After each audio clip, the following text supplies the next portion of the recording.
একজন সাহাবী হযরতে আব্দুল্লাহ জুলবাজাদাইন ইসলাম গ্রহণ করার পূর্বে তার নাম ছিল আব্দুল উজ্জা।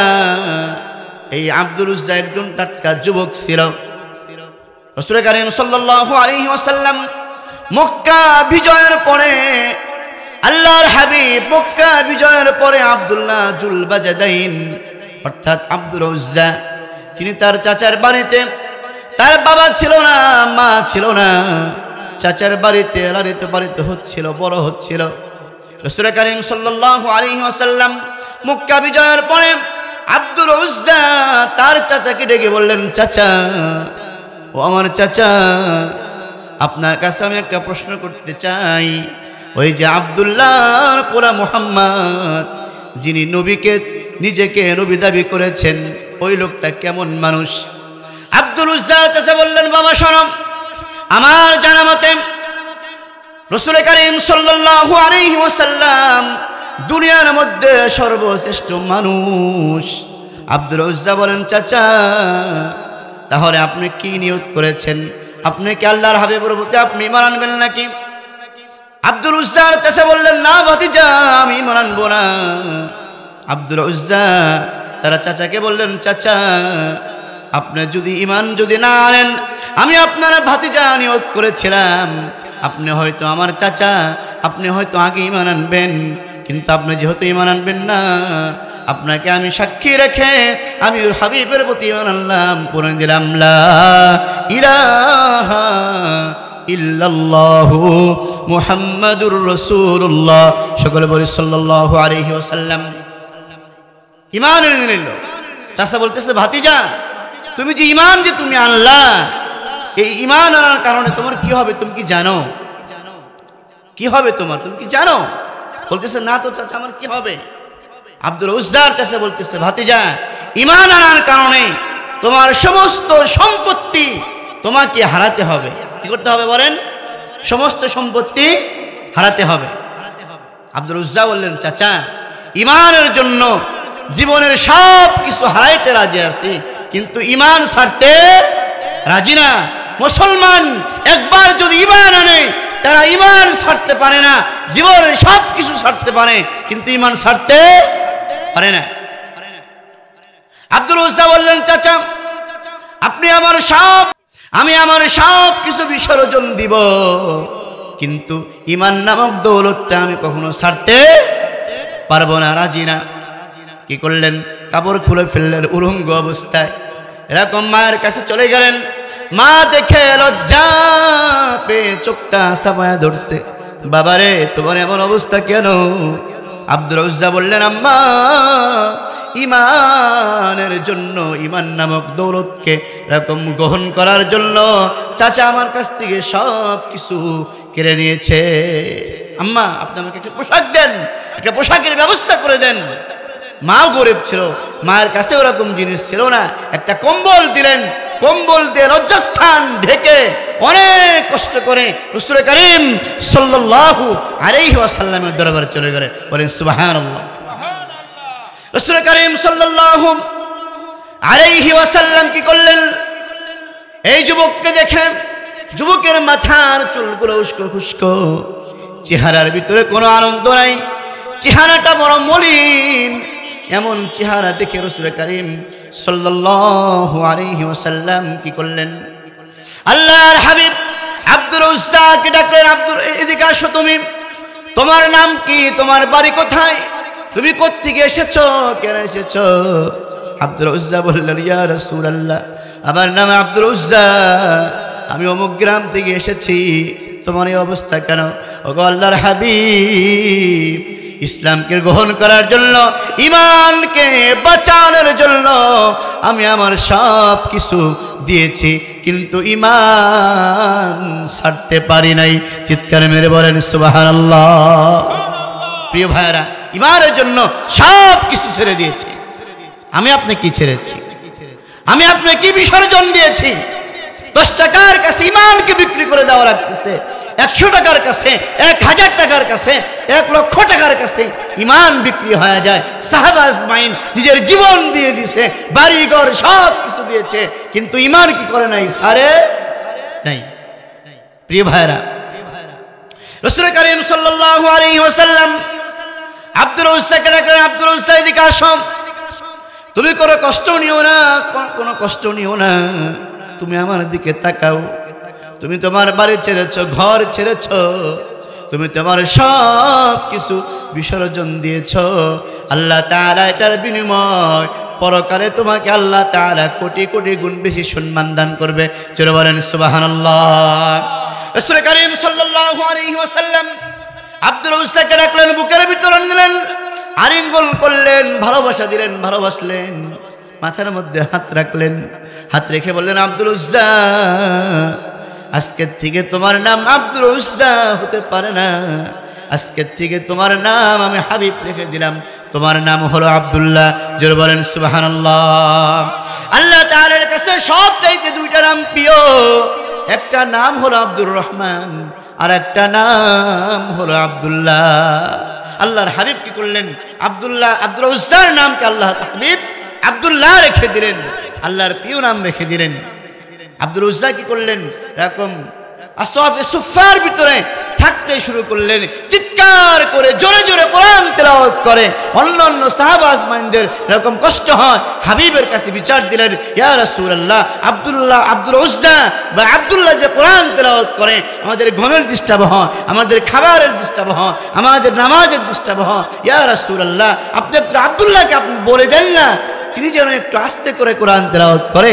আল্লাহর হাবিব বললেন, ও সাহাবারা, আব্দুল উজ্জাকে তোমরা বাধা দিও না, তাকে ঈমান গ্রহণ করার জন্য জীবনের সব কিছু বিসর্জন দেওয়া রাখছে, তাকে তোমরা প্রাণ ভরে কুরআনুল কারীম তেলাওয়াত করতে দাও। জোরে বলেন সুবহানাল্লাহ। প্রিয় ভাইরা, ঈমানের জন্য অনেক কষ্ট, অনেক ত্যাগ সাহাবা আজমাইন করেছে, করেছে না ভাই? করেছে। প্রিয় ভাইরা, গ্রামবাসী, আজকে আমরা নাচ গান, যাত্রা, প্যান্ডেল, দুনিয়াবি অনুষ্ঠানে আমরা ঘন্টার পর ঘন্টা তাকিয়ে থাকি না? আমরা কি বলেন, থাকি তো আমরা? কিন্তু কোরআনের মাহফিলে, কোরআনের মজমায় শয়তানের ধোকায় পড়ে, নফসের খায়েশাতের গোলামি পড়ে আমরা কি করতে পারি না? আসতে পারি না। এটা আমাদের দুর্ভাগ্য, এটা আমাদের সৌভাগ্য না দুর্ভাগ্য? আমার ভাইরা, আপনাদেরকে বলতেছিলাম, আল্লাহ সুবহানাহু ওয়া তাআলা জান্নাতুল ফিরদাউস যুবকদেরকে দিবে, বৃদ্ধদেরকে দিবে, মা বোনদেরকে দিবে, সবার জন্য জান্নাত আল্লাহ তাআলা দিবে। কিন্তু শর্ত কয়টা? 1 নম্বর শর্ত হলো সচ্চা ঈমান লাগবে, যেই ঈমানের ভিতরে কোনো ভেজাল থাকবে না। ঈমানের মধ্যে কি থাকবে না? ভেজাল থাকবে না। 2 নম্বর হলো নেক আমল করা লাগবে। এমন কিছু নেক আমল, আমার যুবক ভাইরা, মুরব্বী বাবাজিরা, এই যে আমরা যতজন এখানে বসে আছি, মাইকের আওয়াজ যারা শুনতেছেন, আমাদের জীবনে কিন্তু গুনাহ আছে না? গুনাহ আছে আমাদের জীবনে। এমন কিছু গুনাহ আছে, এমন কিছু পাপ আছে, এমন কিছু অন্যায় কাজ আছে, যেই গুনার কারণে, যেই পাপের কারণে, যে অপরাধের কারণে আমাদের আমলগুলা বরবাদ হয়ে যাইতেছে। কথা বলেন ঠিক কিনা? গুনাহ আছে আমাদের জীবনে, পচা পচা গুনাহ আছে, নোংরা গুনাহ আছে। যেই গুনার কথা যদি সন্তান জানে, সন্তান যদি গুনার কথা জানে, যুবক ভাইরা খেয়াল করো, সন্তান যদি গুনার কথা জানে, সন্তান বাবাকে বাবা বলে ডাকবে না। মা যদি জানে সন্তানের গুনার কথা, মা সন্তানকে সন্তান বলে পরিচয় দিবে না। গ্রামবাসী যদি জানে ওই গুনার কথা গোলা, তাহলে গ্রামের ভিতরে থাকতে দিবে না। জোরে বলেন ঠিক কিনা? আল্লাহ তাআলা বলতেছেন, বান্দারা শোনো, তোমাদের জীবনের গুনাহগুলো তোমরা মাফ করাও, খারাপ কাজ থেকে ফিরে আসো, তোমাদের ঈমানকে সুন্দর করো। ঈমান যদি সুন্দর করা যায়, আল্লাহ তাআলা বান্দাকে মৃত্যুর পরে জান্নাতুল ফিরদাউস আল্লাহ তাআলা দান করে দিবে। বলে সুবহানাল্লাহ। তাহলে জান্নাত পাওয়ার জন্য 1 নম্বর কি? ঈমানকে পরিশুদ্ধ করা। 1 নম্বর কি? আল্লাহ তাআলার প্রতি পরিপূর্ণ ঈমান আনা। 2 নম্বর হচ্ছে নেক আমল করা। নেক আমল কি? নেক আমল নামাজ পড়া, নেক আমল হারাম কাজ থেকে বাঁচা, নেক আমল খারাপ কাজ থেকে বাঁচা, নেক আমল কি? অন্যায় কাজ থেকে বাঁচা, জুলুম থেকে বাঁচা, স্বৈরাচারের থেকে বাঁচা। এই নেক আমল হচ্ছে এরকম ঘুষ থেকে বাঁচা, সুদ থেকে বাঁচা, যত ধরনের খারাপ কাজ আছে এই সব খারাপ কাজ থেকে বেঁচে প্রত্যেকটা ভালো কাজগুলা করা। প্রত্যেকটা ভালো কাজ কি করা আমার ভাইরা। আর এই যে নেক আমলগুলা করার জন্য আপনাকে আত্মা পরিশুদ্ধ করা লাগবে, আল্লাহর ভয় লাগবে। আল্লাহ তাআলা বলেন, ইয়া আইয়ুহাল্লাযীনা আমানুত্তাকুল্লাহ হাক্কা তুকাতিহি ওয়া লা তামুতুন্না ইল্লা ওয়া আনতুম মুসলিমুন। ঈমানদার বান্দা বান্দিরা, তোমরা যদি তোমাদের ঈমানকে যদি পরিশুদ্ধ করতে চাও, এক নাম্বার কাজ হলো তোমাদেরকে স্বয়ং আল্লাহ তাআলাকে ভয় করতে হবে। জোরে বলেন, কাকে ভয় করতে হবে? আল্লাহ তাআলাকে ভয় করতে হবে। আল্লাহ তাআলাকে যদি কোনো ব্যক্তি ভয় করে, আল্লাহ তাআলাকে যদি কোনো ব্যক্তি ভয় করে, সেই ব্যক্তি অন্যায় কাজ করতে পারবে না, সেই ব্যক্তি ওজনে কম দিতে পারবে না, সেই ব্যক্তি কি করতে পারবে না? মানুষের সম্পদকে লুণ্ঠন করতে পারবে না, সেই ব্যক্তি কলমের খোঁচায় লক্ষ কোটি টাকা অন্য জায়গায় পাচার করতে পারবে না। আল্লাহর ভয় যদি মানুষের ভিতরে যদি থাকে, সেই ব্যক্তি কোনোদিন আয়না ঘর বানাইতে পারবে না। জোরে বলেন ঠিক কিনা? আল্লাহর ভয় থাকা লাগবে। হ্যাঁ, আপনাকে ঈমান পরিশুদ্ধ করার জন্য নেক আমল যে করবেন আপনার, তার মধ্যে যে শর্ত করা আছে, তার ভিতরে এক নাম্বার শর্ত হচ্ছে আপনার দিলের ভিতরে কার ভয় থাকা লাগবে ভাই? আল্লাহর ভয় থাকা লাগবে। আল্লাহর ভয় যখন আপনার মনের ভিতরে থাকবে, তখন আপনি কি করতে পারবেন না? আর একজনের সম্পদ আপনি কি করতে পারবেন না? জোর করে ধরতে পারবেন না। পারবেন? পারবো কি? আল্লাহর ভয় আমার ভিতরে আছে। আল্লাহর ভয় থাকলে জনগণের টাকা খেয়ে জনগণকে কি করতে পারবো না? হত্যার পরিকল্পনা করতে পারবো না। আল্লাহর ভয় যদি থাকে, এই আল্লাহর ভয় নিয়ে হারাম দিকে পা বাড়াতে পারবো না। আমার যুবক ভাইরা, আল্লাহ সুবহানাহু ওয়া তাআলাকে ভয় করতে হবে। আল্লাহ তাআলাকে পরিপূর্ণ যদি ভয় করতে পারি, তাহলে আল্লাহ তাআলাকে পরিপূর্ণ ভয় করলে আমার দ্বারা হারাম কাজ সংগঠিত হবে না। জোরে বলেন ঠিক কিনা? জিকির করি লা ইলাহা ইল্লাল্লাহ, লা ইলাহা, মুহাব্বতে ইল্লাল্লাহ, লা ইলাহা ইল্লাল্লাহ মুহাম্মাদুর রাসূলুল্লাহ। সকলে বলি সাল্লাল্লাহু আলাইহি ওয়াসাল্লাম। আমার মা বোনেরা, গৌরী স্বর্ণেঙ্গরা বাজারের মুসলমান যুবক ভাইরা, মুরব্বী বাবাজিরা, এই যে গ্রামের ভিতরে আপনারা আজকে কোরআনের আয়োজন করেছেন, এই গ্রামের যুবক ভাইরা অক্লান্ত পরিশ্রম করে আজকে যারা কোরআনুল কারীমের আয়োজন করেছে, যারা আজকে তারা যদি কোরআনের আয়োজন যদি না করে গান বাজনার আয়োজন করতো, কোনো কিছু করার ছিল? কথা বলেন, করার ছিল? গান বাজনা খারাপ কিছুর আয়োজন না করে কোরআনের আয়োজন তারা করেছে। আল্লাহ তাআলা তাদের প্রতি খুশি হয়ে গেছে। বলি সুবহানাল্লাহ। এই গ্রামের ভিতরে গান বাজনা হয় না? গান বাজনা হয় না? কিন্তু গান বাজনা আয়োজন না করে কোরআনুল কারীমের আয়োজন করেছে। এটার জন্য আল্লাহ তাআলা যুবকদেরকে যারা কষ্ট করেছে, টাকা পয়সা বুদ্ধি শ্রম দিয়ে যারা সহযোগিতা করেছে, আল্লাহ তাআলা সবাইকে কোরআনের জন্য কবুল করুক, আমিন বলি। প্রিয় ভাইরা, বলতেছিলাম ঈমান যে আছে, ঈমানকে মজবুত করার জন্য নেক আমল যে আমরা করব, এই নেক আমল করার জন্য এক নাম্বার পথ হচ্ছে আল্লাহ তাআলাকে ভয় করা। আল্লাহর ভয় যখন মনের ভিতরে থাকবে, তখন কি করতে পারবো না? আমি কোনো অন্যায় কাজের দিকে যাওয়া পারবো না।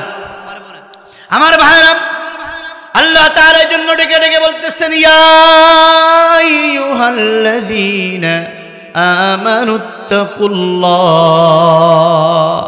এই দুনিয়ার মানুষেরা, ইমানদার বান্দা বান্দিরা, তোমরা আমি আল্লাহকে ভয় করো, ভয় করার মতো ভয় করো।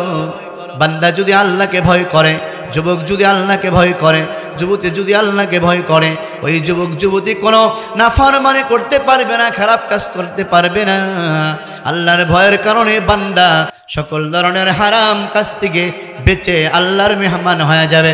জোরে বলেন সুবহানাল্লাহ। আমার যুবক ভাইরা, হযরত ওমর ফারুক রাদিয়াল্লাহু তাআলা আনহু, তিনি যখন খলিফাতুল মুসলিমিন ছিল, আমিরুল মুমিনিন ছিল, তার জামানার ঘটনা।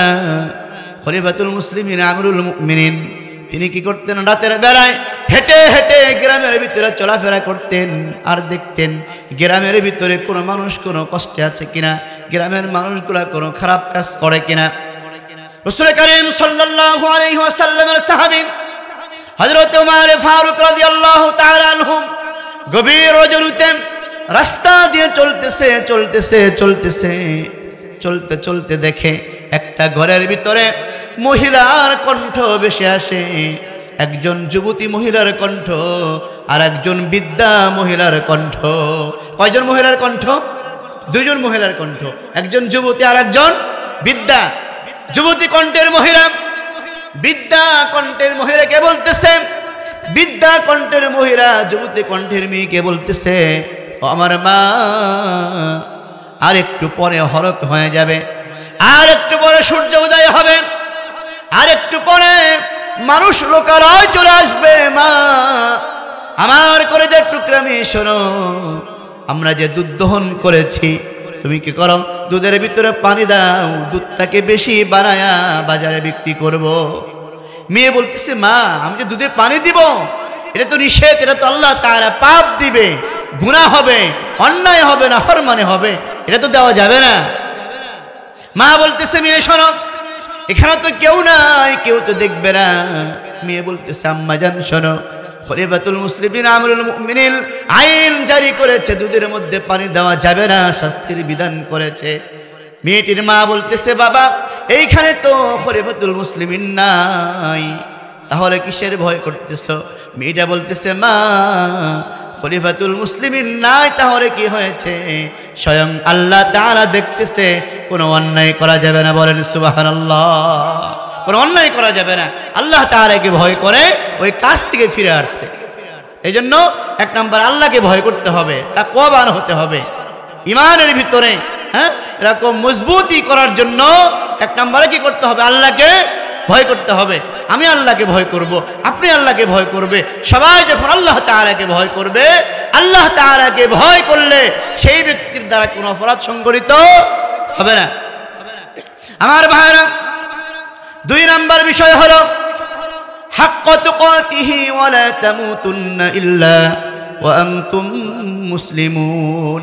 আল্লাহ তাআলা বলে, বান্দা, তোমরা যদি আল্লাহ তাআলাকে, আমি আল্লাহকে ভয় করতে পারো, ভয় করে যদি আমি আল্লাহর খাঁটি গোলাম হয়ে যদি কবর আসতে পারো, আমি আল্লাহ তাআলাকে পরিপূর্ণ ভয় করে যদি হারাম কাজ থেকে বেঁচে আমি আল্লাহর জন্য যদি ঈমান নিয়ে যদি কবরে আসো, আমি আল্লাহ তাআলা তোমার কবরটাকে অনন্তকালের জন্য সুখময় বানায় দিব।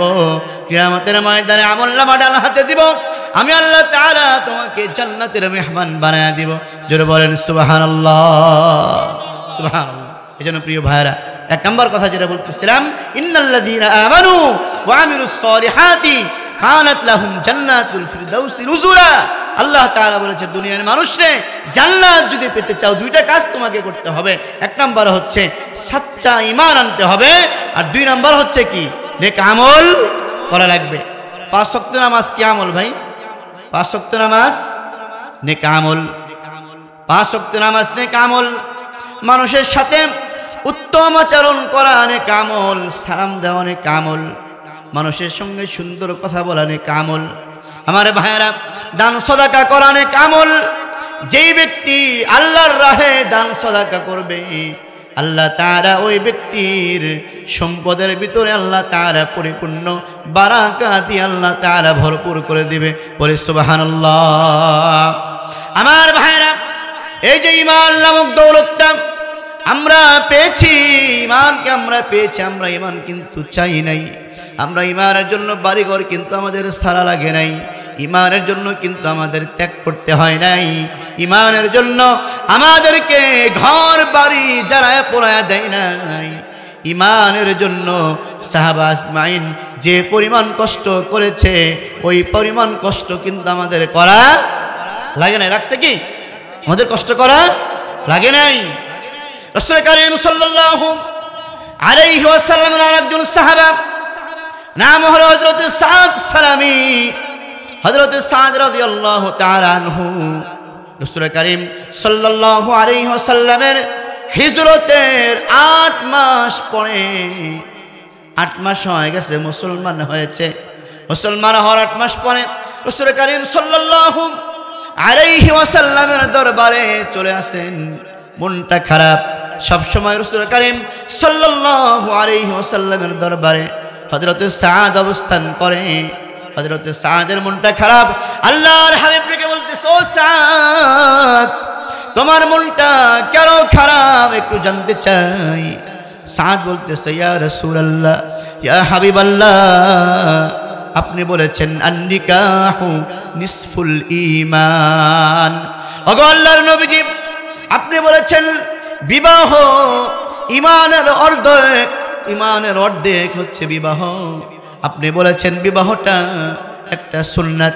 ইয়া রাসূলুল্লাহ, ইয়া হাবিবাল্লাহ, আমি আপনার সাহাবী সাদ, কালো মানুষ, আমার চেহারা অত সুন্দর না, আমার টাকা নাই, পয়সা নাই, আমার বাড়ি নাই, ঘর নাই, আমি যুবক হয়ে গেছি, আমার সঙ্গে মদিনার কোনো মেয়েকে বিবাহ দিতে চাই না।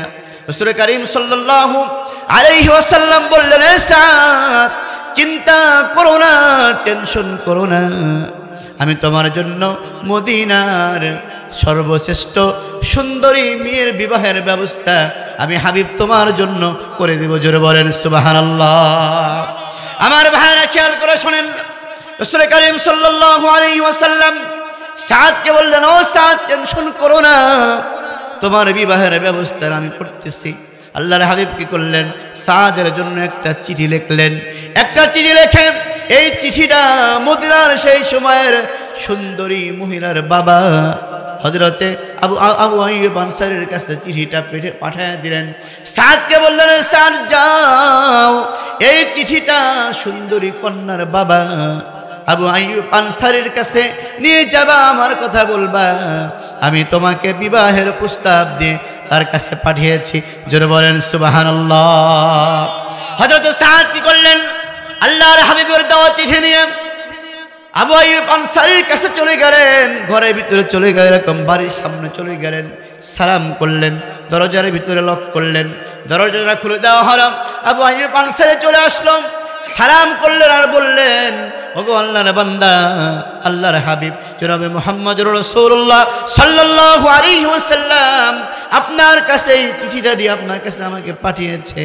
আবু আইয়ুব কি করলেন? চিঠি খুললেন, হাতে নিলেন, হাতে নিয়ে দেখলেন ওই চিঠির ভিতরে তার মেয়ের বিবাহের প্রস্তাব স্বয়ং বিশ্ব পয়গম্বর পাঠিয়ে দিয়েছেন। বলেন সুবহানাল্লাহ। মেয়ের বাবা তাকালেন, সাদের দিকে তাকালেন। হযরত সাদ কালো ছিল, কালো কুচ্ছিত ছিল দেখতে, এরকম ঠোঁটগুলা মোটা ছিল, দেখতে সুন্দর ছিল না, কিন্তু তার দিল ভালো ছিল, কোরআন ওরা দিল ছিল, ঈমান ওরা দিল ছিল। বলেন সুবহানাল্লাহ। প্রিয় ভাইরা, পাত্র হিসাবে কে পাঠিয়েছে? নবীজি পাঠিয়েছে। সবাই বলেন, কে পাঠিয়েছে? নবীজি পাঠিয়েছে। বাবা তাকালেন, দেখলেন যে ছেলেটা কালো কুৎসিত দেখতে, এরকম চুলগুলা উস্কো খুস্কো, ঠোঁটগুলা মোটা, দেখতে সুন্দর না, বাড়িঘরও এরকম নাই। খোঁজ খবর নিলেন ছেলের কাছেই। এরকম সবকিছু জানার পরে মেয়ের বাবা বললেন যে তুমি চলে যাও, আমি রাসূল কারীম সাল্লাল্লাহু আলাইহি ওয়াসাল্লামের সাথে কি করব? দেখা করব। আমার ভাইরা, হযরত সাদ কি করলেন? মনটা একটু খারাপ করে রাসূলের এরকম হাবিবের দিকে রওনা হয়ে গেলেন।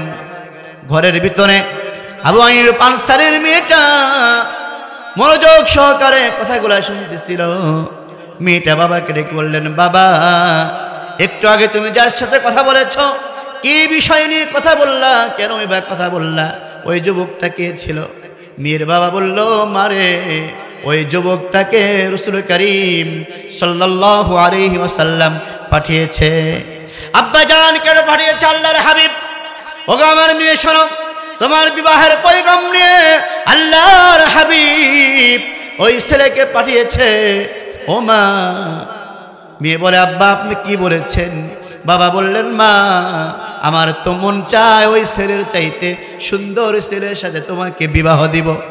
মেয়েকে পরীক্ষা করতেছে বাবা যে আমার মেয়ের মনটা কেমন, আমার মেয়ের ইমানটা কেমন, আমার মেয়েও হাবিবকে কিরকম ভালোবাসে।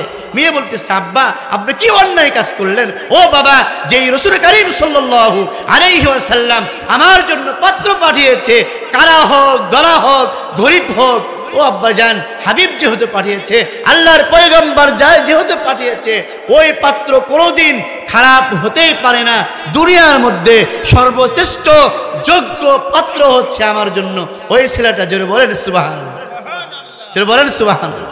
মেয়েটা রাজি হয়ে গেল। আজকের যুগের মেয়েরা কি রাজি হবে? হবে কি আমার ভাইরা?